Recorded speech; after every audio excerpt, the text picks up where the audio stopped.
আসসালামু আলাইকুম প্রিয় শিক্ষার্থীরা, আজকে আমি তোমাদের মৌলের পর্যাবৃত্ত ধর্ম রাসায়নিক বন্ধনের 16তম লেকচারটা নিব। আজকের লেকচার জুড়ে আমরা আলোচনা করব নিষ্ক্রিয় গ্যাসের সংকরায়ন এবং সহজ প্রক্রিয়ার মাধ্যমে যৌগের অণুর সংকরণ নির্ণয়। অর্থাৎ আমরা যে বিশেষ করে 3টা লেকচারে যে সংকরণগুলো আলোচনা করেছি সেগুলো আমরা খুব সহজে কিভাবে আমরা নির্ণয় করতে পারবো কোন যৌগের মধ্যে কী ধরনের সংকরায়ন ঘটে, অর্থাৎ আমরা 10 থেকে 15 সেকেন্ডের মধ্যে কিভাবে আমরা বের করব, অর্থাৎ এগুলো এমসিকিউর জন্য। কেমন? তারপর আমরা আলোচনা করব বিশেষ করে গ্রাফাইট এবং হিরোকের গঠন আজকের লেকচারে থাকবে, যেহেতু এগুলো সংকরণের সাথে রিলেটেড। ওকে, তাহলে নিষ্ক্রিয় গ্যাসের প্রথমে আমরা সংকরণ যে অণুটা নিয়ে আলোচনা করব। আমরা একটা তোমাদের যখন গ্রুপ রসায়ন পড়াইছি ওই সময় আমরা বলছি নিষ্ক্রিয় গ্যাসের মধ্যে সবচেয়ে জ্যানন সবচেয়ে বেশি যৌগ তৈরি করে। ওখানে আমরা মোটামুটিভাবে কিছুটা আলোচনা করেছি। যাক, যখন আমরা ওইটা পড়াইছি ওই সময় আমাদের সংকরণ সম্পর্কে কোনো ধারণা আমাদের ছিল না। তো আজকে আমরা এটা ভালো করে বুঝতে পারবো। কেমন? আজকের লেকচারে পড়ে তুমি ওই টপিক্সটা আরও ভালো করে বুঝতে পারবা। যেমন HCl2 অণুর সংকরণ। কেমন? আচ্ছা, তাই কেন্দ্রীয় মৌল জ্যানন, জ্যাননের ইলেকট্রন বিন্যাস লিখবো 5s2 5। শুধু কি তোমার বিশেষ করে তোমার জুজুত স্তরের ইলেকট্রন কাঠামোটা লিখতে হবে, যেহেতু জ্যানন অনেক বড় মৌল। কেমন? আর আমরা জানি সংকরণ ঘটে শুধু জুজুত স্তরের অরবিটালগুলোর মধ্যে। তাই আমি ইলেকট্রন বিন্যাস লিখলাম। তার কি আছে? তার বহিস্থ স্তরে 5d অরবিটালটা ফাঁকা আছে, আর তার সাথে আছে ফ্লোরিন ইলেকট্রন বিন্যাস। আমরা জানি ফ্লোরিনের 2pz অরবিটালটা সংকরণে বিশেষ করে হাইব্রিডাইজেশনে অংশগ্রহণ করে বন্ধন তৈরিতে, আর হচ্ছে ক্লোরিনের হচ্ছে 3pz। যাই হোক, সক্রিয় অবস্থা এটাকে আমি জানি এখানে হ্যালোজেনের সাথে 2টা ফ্লোরিন সংযুক্ত হবে, তাহলে 2টা বিজোড় ইলেকট্রন দরকার। তো এটাকে যে আমি সক্রিয় করি, যে 5pz অরবিটালটা ভেঙে যাবে, ভেঙে 5dxy একটা ইলেকট্রন উন্নীত হবে। অর্থাৎ এখন বিজোড় ইলেকট্রন দুইটা বিজোড় অরবিটাল বিশিষ্ট ইলেকট্রনের সাথে ফ্লোরিনের 2pz অরবিটালটা মুখোমুখি অতিক্রম করে এখানে বন্ধন তৈরি করবে। যাই হোক, তাহলে তার জুজুত স্তরে কি সংকরণ ঘটলো দেখো, একটা s 3টা p একটা d, অর্থাৎ sp3d সংকরণ ঘটবে। কেমন? তাহলে জুজুত স্তরে 5টা অরবিটাল টোটাল, একটা s অরবিটাল, 3টি p অরবিটাল, একটি d অরবিটাল, 5টি d অরবিটাল সংকরিত হয়ে এরকম 5টি d অরবিটাল তৈরি করবে। কেমন? এই প্রত্যেকটা অরবিটালের নাম কি? sp3d orbital. তো আমরা গত ক্লাসে পড়ছি কোনো যৌগের অণুতে যদি sp3d সংকরিত হয় তার আকৃতি ত্রিকোণাকার দ্বিপিরামিড হওয়ার কথা, কিন্তু তার ভিতরে 2টা মুক্তজোড় ইলেকট্রন আছে। বুঝতে পারছো? মনে করো এই 2টা মুক্তজোড় ইলেকট্রন তারা কিন্তু বন্ধন তৈরি করবে না। এই যেভাবে তারা বন্ধন তৈরি না করলে অণুটার আকৃতি কি এরকম হবে, অর্থাৎ তাহলে এখানে হচ্ছে তাহলে এরকম হবে। ঠিক আছে, অর্থাৎ ওগুলো তো বন্ধন তৈরি করবে না। তাহলে এই যে 2টা sp3d অরবিটাল, এর সাথে কি আসবে? ফ্লোরিন। যেমন এটা আমি এই যে এভাবে দেখাইছি, দেখো তাহলে এই দুটা, এটাকে আমি এভাবে দেখাইছি। কেমন? একটু এভাবে সবসময় করতে অভ্যস্ত, এভাবে দেখালাম। তাই এই 2টা sp3d অরবিটাল, কেমন, sp3d অরবিটালের সাথে ফ্লোরিনের 2টা 2pz অরবিটাল মুখোমুখি অতিক্রমণ করে কি 2টি বন্ধন তৈরি করে। 2টি কি বন্ধন তৈরি করে? 2টি XEF বন্ধন তৈরি করে। তাহলে এটার আকৃতি কি হবে? এই যেটা সরলরৈখিক। কেমন? আর 2 জোড়া মুক্তজোড় ইলেকট্রন থেকে যায়। অনেকগুলো দেখাইছি, টোটাল 5টার মধ্যে 3টার মধ্যে মুক্তজোড় ইলেকট্রন থাকে, তারা বন্ধন তৈরি করে না, তখন অণুটার আকৃতি হয় সরলরৈখিক। যেমন আকৃতি সরলরৈখিক আর বন্ধন কোণ কত? 180 ডিগ্রি। ওকে, তাহলে আমরা জ্যাননের মূলত 3টা যৌগ নিয়ে আমরা আলোচনা করব। জ্যাননের 3টা যৌগের গঠন সাধারণত দেখা যায়। এবার আমরা দেখাবো HCl4 অণুর সংকরণ। কেমন? এটা দেখো, একটা পারলে মোটামুটি তুমি অন্যগুলো পারবা। তাহলে কি এখন দেখো এই জায়গা থেকে আর একটা অরবিটাল, কারণ তুমি জানো এখানে 4টা বিজোড় ইলেকট্রন লাগবে, আছে 2টা। আমি যদি আরেকটু উত্তেজিত করি, আরেকটু হিট দেই, তাহলে 5dyz আরেকটা ইলেকট্রন যাবে। কেমন? তাহলে 4টা বিজোড় ইলেকট্রন হয়ে গেল, 1 2 3 4। ওকে, তখন 4টার সাথে 4টা ফ্লোরিন সংযুক্ত হবে। তাহলে এখানে টোটাল সংকরণটা কি হবে? D2 এত sp3d2 তাহলে আমরা জানি এখানে 6টা অরবিটাল থাকার কথা, মাঝখানে কেন্দ্রীয় মৌল, চারদিকে 4টা, আমরা জানি এই এরকম 6টা অরবিটাল থাকার কথা sp3d2। কেমন? sp3d2 তে অষ্টতলীয় গঠন আমরা জানি, কিন্তু এর ভিতরে একটার ভিতরে মুক্ত জোড় ইলেকট্রন থাকে। কেমন? এই কিন্তু বন্ধন তৈরি করে না। তাহলে এখানে প্রত্যেকটা অরবিটালের নাম কি? sp3। এটা কিন্তু বন্ধন তৈরি করে না, শুধু বন্ধন তৈরি করে কি এই যে। তাহলে যে 4টার সাথে মূলত এই যে দুইটার ভিতরে মুক্ত জোড় ইলেকট্রন, দেখো 2টা অরবিটালে মুক্ত জোড় উঠে, এই 2টা বন্ধন তৈরি করবে না। কেমন? আচ্ছা, তাহলে এগুলো হচ্ছে কি ফ্লোরিনের 2pz অরবিটালটা, ফ্লোরিনের 2pz অরবিটাল। ওকে, এখন এই 2টা বন্ধন তৈরি করবে না, না করলে অণুটার আকৃতি কি হবে খেয়াল করো। 2টার মধ্যে মুক্ত জোড় ইলেকট্রন থাকবে 1 2 3 4, অর্থাৎ এটা হবে বর্গাকার সমতলীয়। তাহলে আকৃতিটা কি হবে আমি একটু লিখে দিচ্ছি এখানে, আকৃতি বর্গাকার সমতলীয়। কেন? 2টি মুক্ত জোড় ইলেকট্রন বন্ধন তৈরি না করার কারণে অষ্টতলক গঠনটা বিকৃতি হয়ে কি বর্গাকার সমতলীয় ধারণ করে। আর এখানে বন্ধন কোণ হচ্ছে 90 ডিগ্রি, বন্ধন কোণটা হচ্ছে কি 90 ডিগ্রি, বন্ধন কোণ এই ক্ষেত্রে 90 ডিগ্রি। আচ্ছা, তো এই ছিল তোমার HCF4। আরেকটা অণুর গঠন হয় HCF6। তো দেখো এখন বিজোড় ইলেকট্রন 6টার দরকার, তখন এটা আবার ভাঙবে। কেমন? আচ্ছা, এটা ভাঙবে, তো এটা যদি ভেঙে যায় আরেকটা যাইবে 5D ZX। কেমন? ZX। তাহলে এখানে কয়টা হলো? মূলত 7টা। কেমন? তাহলে sp3d3। তাহলে কি সংকরণ হবে? তার ভিতরে সংকরণ হবে sp3d3। তাহলে দেখো এখানে কয়টা বিজোড় ইলেকট্রন, যেহেতু 6টা আছে 6টার দরকার, 1 2 3 4 5 6, ঠিক আছে 6। এখন দেখো একটার ভিতরে মুক্ত জোড় ইলেকট্রন নাই। কেমন? একটার ভিতরে, এই মনে করো এটার ভিতরে মুক্ত জোড় ইলেকট্রন, ঠিক আছে, এই যে এটার ভিতরে মুক্ত জোড় ইলেকট্রন। তো বা আমি যে কোনো একটা দেখালি পারি, যে মনে করলাম যে উপরেরটায় মুক্ত জোড় ইলেকট্রন আছে, সে বন্ধন তৈরি করবে না।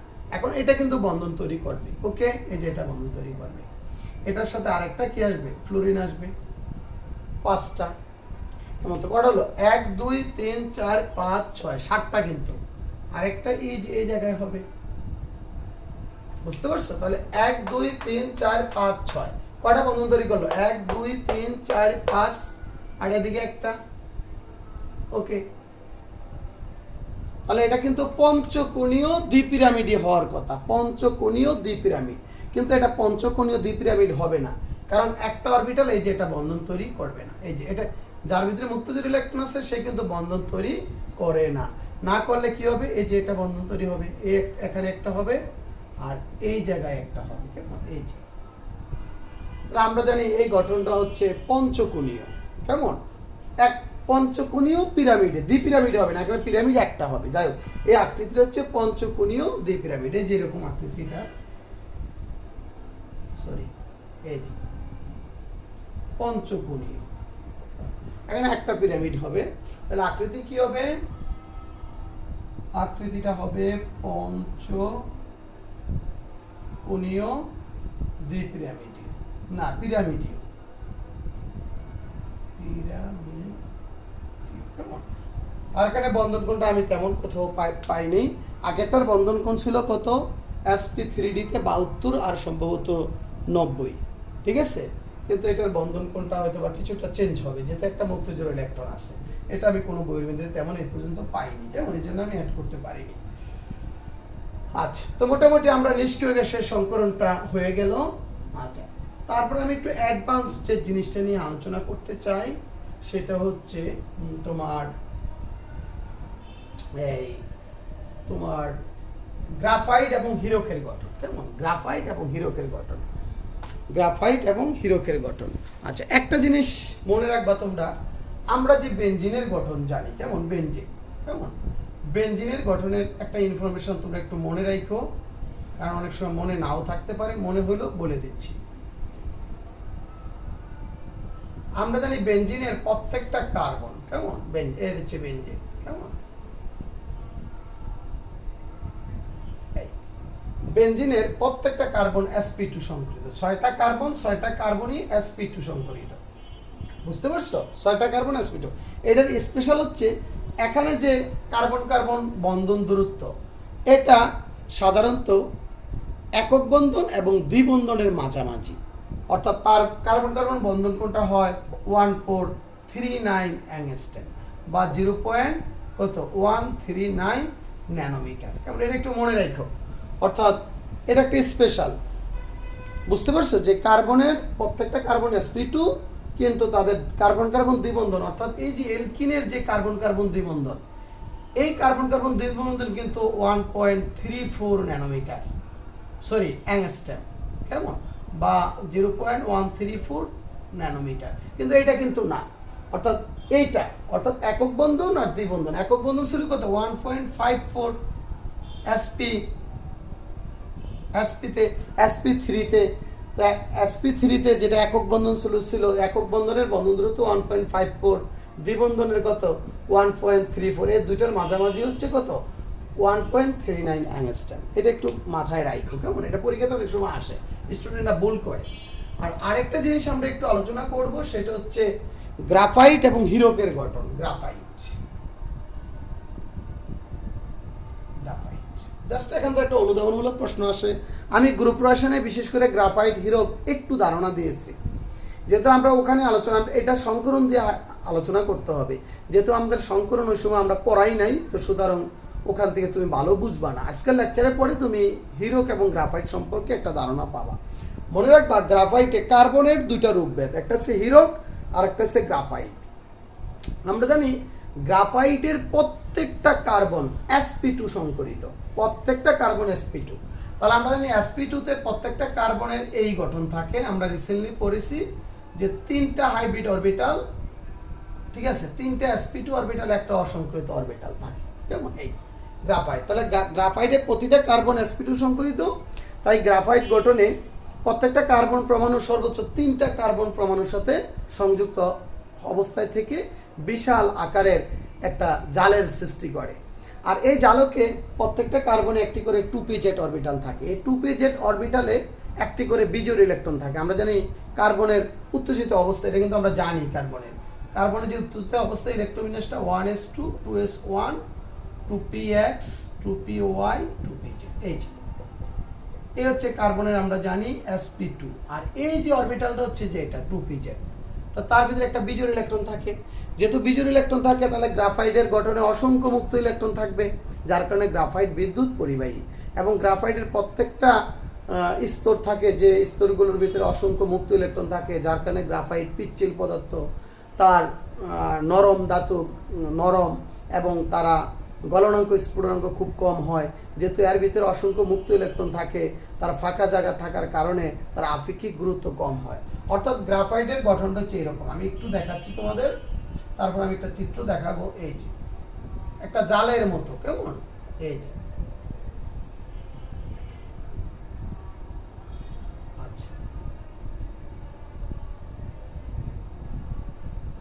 এই যে মনে করো এই যে একটা কার্বন কেমন, এই যে চিন্তা করো একটা, তাহলে একটা কার্বন 3টা কার্বনের সাথে, একটা মনে করো একটা কার্বন 3টা কার্বনের সাথে, ধরো একটা sp2 অরবিটাল, এটার sp2 অরবিটাল, এটার sp2, এটার sp2, এটার sp2, 3টা কার্বনের সাথে সংযুক্ত থাকে কেমন। আর একটার ভিতরে এই যে ধরো এটার এখানে একটা পাই বন্ধন হয় না কেমন, তাহলে এখানেও পাই বন্ধন হয় না, কিন্তু এখানে একটা কার্বনে, এই যে একটা কার্বনে মুক্ত ইলেকট্রন থেকে যায়। তাহলে প্রত্যেক কার্বনই মুক্ত ইলেকট্রন থাকে, অসংখ্য কার্বন পরমাণু থাকে, তাহলে অসংখ্য মুক্ত ইলেকট্রন থাকে, যার কারণে গ্রাফাইট সাধারণত বিদ্যুৎ কি পরিবাহী। তাহলে আমরা তোমাদের একটু দেখাই গ্রাফাইটের যে সত্যিকারের যে চিত্রটাই, যে গ্রাফাইট কেমন, তোমরা আমার লেকচার সেটা আসছে, এখান থেকে পড়ে নিও কেমন।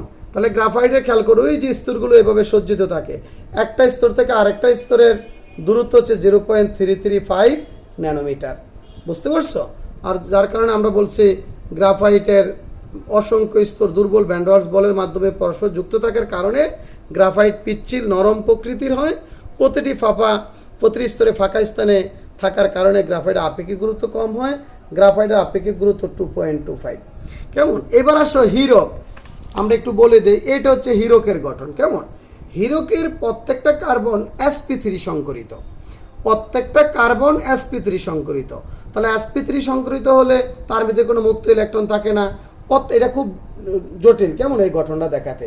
দেখো ওই যে কেন্দ্রে যে তীর চিহ্ন দিয়ে কার্বন বুঝাইছে, তার দেখো প্রত্যেকটা কার্বন পরমাণু তার পার্শ্ববর্তী 4টা কার্বন পরমাণুর সাথে সংযুক্ত। একটু খেয়াল করো, 4টা পরমাণুর সাথে সংযুক্ত থাকার কারণে দেখো তাদের মধ্যে যে বন্ধন দূরত্ব 0.15 ন্যানোমিটার। কেমন?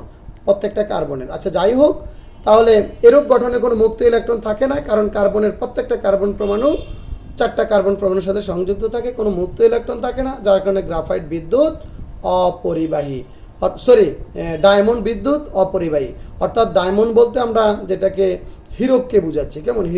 হীরকের ইংরেজি শব্দ হচ্ছে ডায়মন্ড। তাহলে ডায়মন্ডের প্রত্যেকটা কার্বন sp2 সংকরিত, তার ভিতরে কোনো মুক্ত ইলেকট্রন থাকে না, তারা বিদ্যুৎ অপরিবাহী, তারা কঠিন পদার্থ। কেমন? দেখো হীরকের আপেক্ষিক গুরুত্ব 3.5 এবং হীরকের গলনাঙ্ক প্রায় 3600 ডিগ্রি সেন্টিগ্রেড। তাহলে মোটামুটি আমরা গ্রাফাইট এবং হীরকের মধ্যে জাস্ট এখান থেকে তোমার কি আসতে পারে যে গ্রাফাইটে প্রত্যেকটা কার্বন কি সংকরিত? sp2। হীরকে প্রত্যেকটা কার্বন কি সংকরিত? sp3। গলনাঙ্ক স্ফুটক এগুলো আসবে না। আর আসতে পারে গ্রাফাইট কেন বিদ্যুৎ অপরিবাহী, বা হীরক গ্রাফাইট কেন বিদ্যুৎ পরিবাহী আর হীরক কেন বিদ্যুৎ অপরিবাহী। তাহলে এই প্রশ্নটা তোমরা এখানে পড়তে হবে। কেমন? তাহলে আশা করি তুমি বুঝতে পারছো যে গ্রাফাইটে প্রত্যেকটা কার্বন sp2 সংকরিত, তাই এরূপ গঠনে প্রত্যেকটা কার্বন পরমাণু 3টা কার্বন পরমাণুর সাথে সংযুক্ত থাকে, এরূপ গঠনে অসংখ্য মুক্ত ইলেকট্রন থাকে, যার কারণে গ্রাফাইট বিদ্যুৎ পরিবাহী।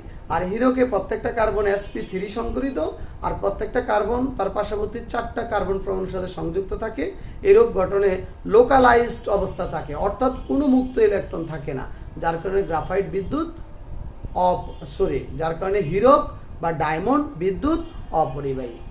ওকে, তারপর আজকে আমরা আমাদের আজকে মেইন টপিকস যেটা, সেটাতে যাব সহজ প্রক্রিয়ার মাধ্যমে কিভাবে আমরা একটা অণুর সংকরণ আমরা জানতে পারবো। যে অনলি 10 সেকেন্ডের ভিতরে যাতে আমি বলে দিতে পারি এমসিকিউতে আসলে আমি কোন যৌগের ভিতরে কি ধরনের সংকরণ হয়, সেই সহজ পদ্ধতি নিয়ে এখন আমি আলোচনা করব। তাহলে দেখো, এখন আমরা যেটা নিয়ে আলোচনা করব সেটা হচ্ছে অণু বা আয়নের কেন্দ্রীয় পরমাণুর সংকরণ অবস্থা নির্ণয়ের সহজ পদ্ধতি। আমার লেকচার শিটে এই সহজ পদ্ধতির 2টা পদ্ধতি দিয়েছি, তবে আমি যে পদ্ধতিটা এখন দেখাবো তোমরা এটাই ফলো করবা, এটাই সবচেয়ে লেটেস্ট। যে কোনো একটা অণুর খুব দ্রুত সংকরণ নির্ণয়ের পদ্ধতি। তো কি জিনিসগুলো আমাকে একটু জানতে হবে আগের থেকে। দেখো, অণু বা আয়নের কেন্দ্রীয় পরমাণুর সংকর অবস্থা নির্ণয়ের সহজ পদ্ধতি। কেন্দ্রীয় পরমাণুর সংকরণ অরবিটাল সংখ্যা। আমরা জানি কোন একটা পরমাণুর কিভাবে কার কয়টা সংকর অরবিটাল। আমরা জানি sp3 4টা সংকর অরবিটাল, sp2 এর 3টা অরবিটাল, sp3d এর 5টা অরবিটাল, এগুলো আমরা জানি। এগুলো কিভাবে বের করব? তো সংকর অরবিটাল সংখ্যাকে আমি x দ্বারা প্রকাশ করছি। x = ½ * b + m - c + a। এখানে b হচ্ছে কেন্দ্রীয় পরমাণুর বহিস্থ স্তরে মোট ইলেকট্রন সংখ্যা, m হচ্ছে কেন্দ্রীয় পরমাণুর সাথে যুক্ত একযোজী পরমাণুর সংখ্যা, c হচ্ছে ক্যাটায়নের চার্জ সংখ্যা, a হচ্ছে অ্যানায়নের চার্জ সংখ্যা। তবে তাদের চিহ্নটা বাদ দিয়ে আমরা শুধু চার্জটা নিব, চিহ্নটা নিব না। কেমন? যদি মাইনাস হয় আমরা শুধু মাইনাসটা বাদ দিয়ে শুধু সংখ্যা, যেমন -2 আমি শুধু নিব, 2টা নিব, মাইনাসটা নিব না। কেমন? আচ্ছা, এবার সংকর অরবিটাল সংখ্যা 2টা হলে sp, 3টা হলে sp2, 4টা হলে sp3, 5টা হলে sp3d, 6টা হলে sp3d2, 7টা হলে কি sp3d3।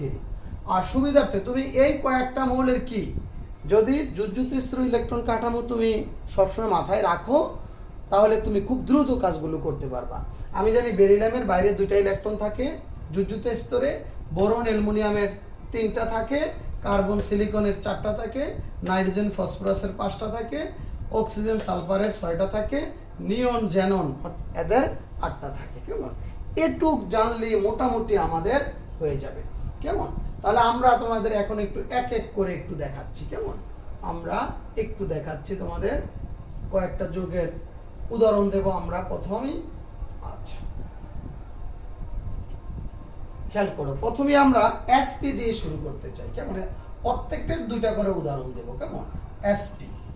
sp সংকর সংকরণ বা সংকরায়ন যেটি বলো, sp হাইব্রিডাইজেশন।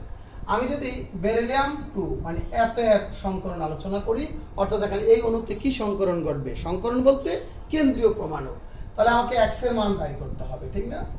x টা হচ্ছে, সূত্রটা হচ্ছে তোমরা জানো, হাফ ইনটু কত, আমি আবার একটু সূত্রটা লিখি, half into B plus M C plus A. Okay, এটা হচ্ছে সূত্র। তাহলে দেখো বি হচ্ছে যুযুত স্তরের ইলেকট্রন সংখ্যা, বেরিলিয়ামের এখন তো হিসাব করো 2, কেমন 2, এখানে একযোজী পরমাণু হচ্ছে ক্লোরিন 2টা, আর ক্যাটায়ন নাই অ্যানায়ন নাই, এগুলো কি শূন্য আসবে, অথবা হিসাব না করলেও আমরা পারি। যাই হোক, এখানে হচ্ছে 4, 4 2 দিয়ে ভাগ দিলে কত আসবে 2, তাহলে 2 হলে কি এর ভিতরে sp সংকরণ হবে। খুব সহজে আমরা কি এই পদ্ধতিতে কি এই যৌগটার কি সংকরণ ঘটবে আমরা বের করতে পারবো। কেমন, আমি আরো একটা উদাহরণ দেই, সেটা হচ্ছে কার্বন ডাই অক্সাইডের ক্ষেত্রে, কেমন Cu2 এর ক্ষেত্রে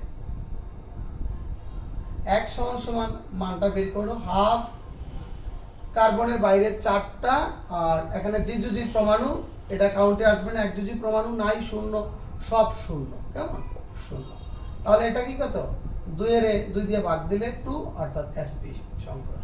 দেখছো কত সহজে আমরা অণু সংকরণ আমরা বের করতে পারি সেকেন্ডের ভিতরে। কেমন, আমরা অনলি 5-10 সেকেন্ডের ভিতরে কি একটা অণুর ভিতরে কি সংকরণ ঘটে আমরা খুব সহজেই বের করে দিতে পারবো।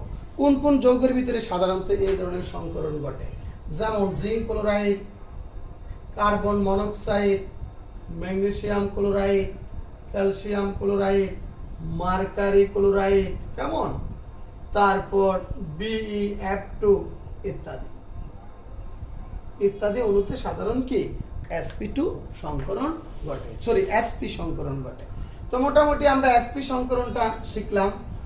তারপর আমরা চলে যাব sp2, কেমন sp2 সংকরণ, sp2, ওকে sp2 সংকরণ। তাহলে sp2 সংকরণের সবচেয়ে আমাদের পরিচিত যেটা, সেটা দিয়ে শুরু করি, যেটা আমরা করেছি BF3। যেমন এর ভিতরে কি সংকরণ করব, দেখো x সমান হাফ, বোরন হচ্ছে কত, বোরন হচ্ছে 3, তার সাথে সংযুক্ত একযোজী হলো 3টা, 0 0, তাহলে কত 6, 6 এর 2 দিয়ে ভাগ দিলে 2, 3, তার ভিতরে কি sp3 সংকরণ ঘটে, sp3 সংকরণ ঘটে। ওকে, তারপর আরো দেখাচ্ছি কয়েকটা, যেমন তোমাকে বললো, তোমাকে যে কোনো একটা আয়নের দেখাই, কেমন, যেমন একটা তোমাকে বললো নাইট্রিক অ্যাসিডে কি সংকরণ ঘটে, কেমন নাইট্রিক অ্যাসিডে, কেমন। আচ্ছা, তো একটা জিনিস কিন্তু এই পদ্ধতিতে পারবা না, বিশেষ করে মিথেন, ইথেন, প্রোপিন, অর্থাৎ হাইড্রোকার্বন।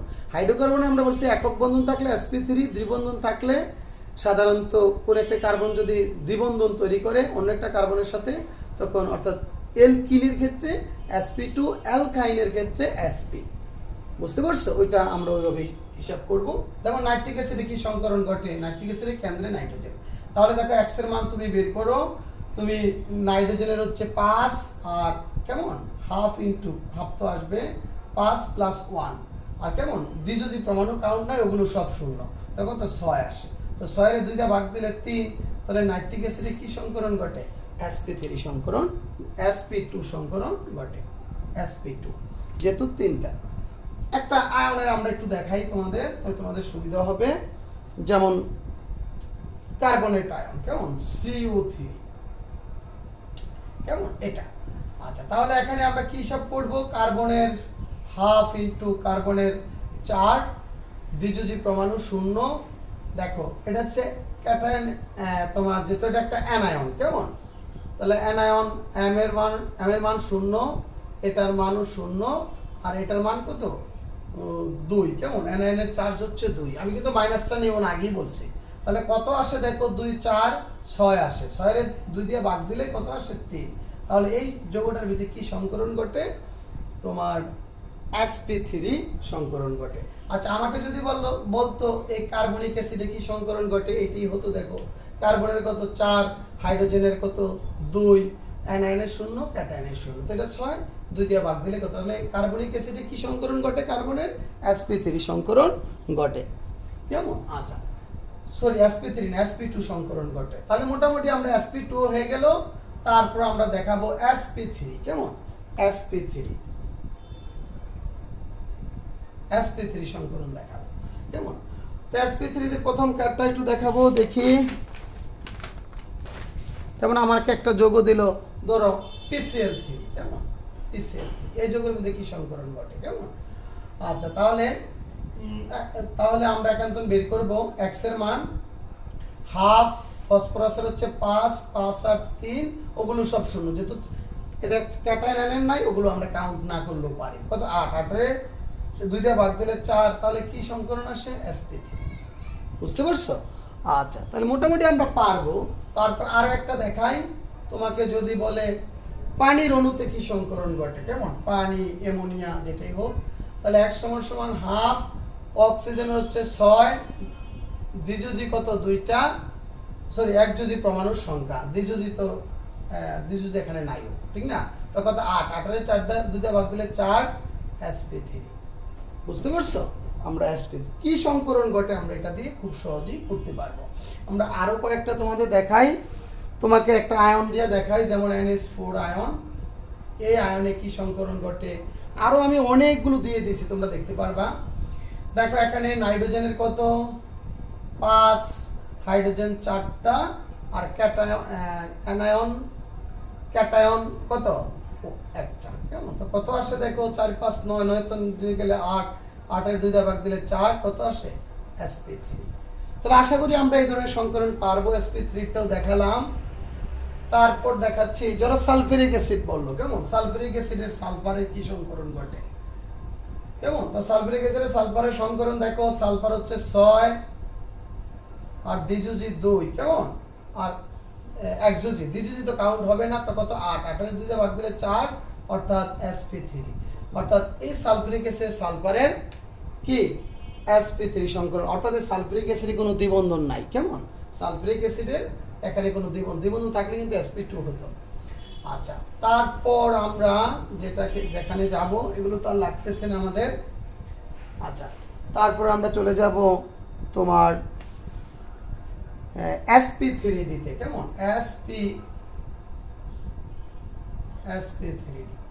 sp3d, তাহলে আমরা PCl5 কেমন, PCl5 এর সংকরণ, তাহলে হাফ, ফসফরাসের হচ্ছে 5, ক্লোরিন হচ্ছে 3 কেমন, ক্যাটায়ন অ্যানায়ন ওগুলো হিসাব করব না। আচ্ছা তো কত আসে 8, কত 8, 8 এর 2 দিয়ে ভাগ দিলে 4, আচ্ছা সরি 5 এখানে কেমন, সংযুক্ত পরমাণু 5টা, তো 5, 5, 10, 10 এর ভাগ দিলে 5, তাহলে কি আসবে sp3d সংকরণ আসবে কেমন। আমি আরো একটা একটু দেখাই যে sp3d এর ভিতরে, যেমন তোমাকে একটা জিনিস দেই, এটা 90% স্টুডেন্ট এটা বল দেয় কেমন, যদি আসে যে SCF এর সংকরণ কি, অনেকে sp দিয়ে দেয় এবং তার আকৃতি sp দিয়ে দেয় কেমন, আসলে এটা sp না, একটু খেয়াল করো। তাহলে হাফ জ্যাননের হচ্ছে 8, 8 আর হচ্ছে 2, 12 কেমন, সরি 2, তাহলে কত হয় ফ্লোরিন 2টা 10, 10 এর 2 দিয়ে ভাগ দিলে কত 5, তো কত আসবে sp3d। তো একটু ভালো করে খেয়াল রাখো কেমন। একটু আগে আমি এগুলোর গঠন, জ্যামিতিক আকৃতি দেখাইছি, সরল রৈখিক এবং 180 ডিগ্রি বন্ধন কোণ ইত্যাদি দেখাইছি।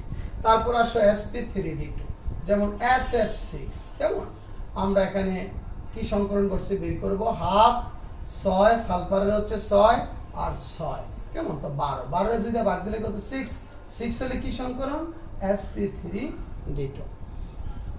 ওকে তারপর আমরা দেখাবো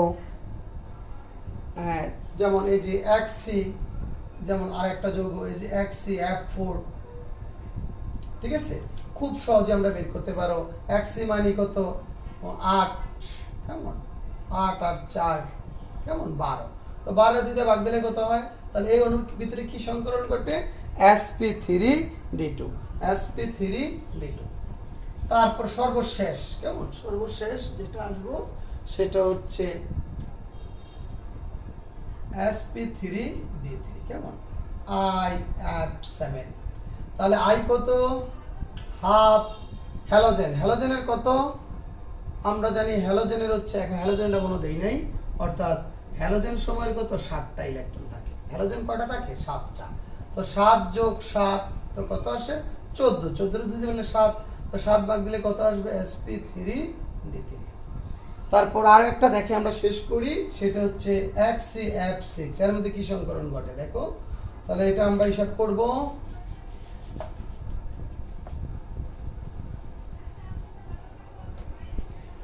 দেখো x জানুন, তাহলে হাফ 8 + 6 কত 14, 14 এর 7 দিয়ে ভাগ 2 দিয়ে ভাগ দিলে 7, তাহলে sp3। তাহলে আশা করি আমাকে তোমরা যদি এটুক মনে রাখতে পারো, তোমাকে কেউ আটকাতে পারবে না। কোনো অ্যাডমিশন টেস্টে তোমার কলেজে এমসিকিউ সংকরণ থেকে আশা করি কোনো আটকাতে পারবে না। তারপর কিন্তু ভালো করে তার বন্ধন কোণগুলো মনে রাখবা, কেমন? sp3 বন্ধন কোণ কত, মুক্ত জোড় ইলেকট্রন থাকলে বন্ধন কোণ চেঞ্জ হয়, পানির বন্ধন কোণ, অ্যামোনিয়ার বন্ধন কোণ ইত্যাদিতে অনেকগুলো আমরা আলোচনা করছি, এগুলো ধারাবাহিক মনে। আমি একটা সারণী দেখাবো না ফিনিশিংয়ে, কেমন? হ্যাঁ, তারপর আমরা যেটা বললাম আরো কিছু জিনিস নিয়ে আলোচনা করব। কোন একটা যৌগে কয়টা সিগমা বন্ধন আছে, কেমন? আমরা কিভাবে বের করব যে যৌগে সিগমা বন্ধনের সংখ্যা, কেমন? সাধারণত n-1টি, কেমন? যে কোনো যৌগে যত বড় যৌগ আসুক, আমাকে যদি বলে C6 কত S12, এই যৌগে কয়টা সিগমা বন্ধন, তাহলে কত পরমাণু কয়টা? n হচ্ছে পরমাণুর সংখ্যা, n হচ্ছে কি পরমাণুর সংখ্যা। তাহলে 6 12 12 18, 18 থেকে 1 গেলে কয়টা সিগমা বন্ধন হবে? 17টা সিগমা বন্ধন হবে। বুঝতে পারছো? আমরা যে কোনো যৌগ ইনশাআল্লাহ বের করতে পারবো, কেমন? কয়টা সিগমা বন্ধন আছে। আর অ্যারোমেটিক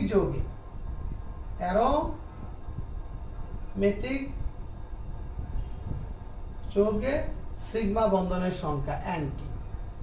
যেমন এটা একটা বেনজিন, যদি বলে এখানে কয়টা সিগমা বন্ধন আছে, এখানে একটা অ্যারোমেটিক রিং, তো কয়টা? nটি বলতে এখানে তুমি জানো এটা C6H6, 12টা পরমাণু, তো 12টা সিগমা বন্ধন। বেনজিনে 12টা সিগমা বন্ধন আছে। আর পাই বন্ধন কিভাবে বের করে? যদি দুইটা দ্বিবন্ধন থাকে, একটা সিগমা একটা পাই, তিনটা দ্বিবন্ধন থাকলে দুইটা একটা সিগমা দুইটা পাই, এভাবে আমরা সাধারণত হিসাব করতে পারি, কেমন? তারপর আমরা একটা জিনিস তোমাদের একটু মনে রাখবা, কার্বোক্যাটায়নের কি সংকরণ ঘটে। যেমন আমি যদি বলি CH3+, এটা একটা কার্বোক্যাটায়ন, আর কি সংকরণ ঘটবে? তো দেখো সূত্রটা হচ্ছে যে x এর মান কিভাবে বের করব, হাফ কার্বনের হচ্ছে কত 4 আর হাইড্রোজেন 3, আর কি ক্যাটায়নের কিন্তু অ্যানায়নের হচ্ছে 0, ক্যাটায়ন হচ্ছে 1, তাহলে কত আসে 7, 7 রেখে 8, 8 এর 2 দিয়ে ভাগ দেব 4। মনে রাখবা সমস্ত কার্বোক্যাটায়নগুলো কি সংকরিত? কার্বোক্যাটায়নগুলো sp3 সংকরিত। অ্যানায়নের ভিতরে একটু ঝামেলা আছে বাবা, এটা একটু দেখো, এটা তোমরা নালে তোমরা ভুল করবা। ধরো আমি ক্যাটায়নটা এভাবে পারি, CH3 ধরো ডাবল বন্ড CH2, কেমন? ধরো CH2+, কেমন? তাহলে এই কার্বোক্যাটায়নগুলোর মনে রাখবা সাধারণত এর ভিতরে কোনো পাই বন্ধন নাই, কেমন? এর ভিতরে কোনো পাই বন্ধন নাই। এখন তুমি তো মনে রাখবা এটা sp3 পাই বন্ধন নাই। মনে রাখবা কার্বোক্যাটায়নগুলো স্বাভাবিক তাদের পাই বন্ধন থেকে একটা তাদের স্বাভাবিক সংকরণ থেকে এক কম হয়। তো স্বাভাবিক সংকরণ sp3, এক কম হলে কি হবে? sp2। আর হিসাব করে তো তুমি বাইর করতেই পারবা।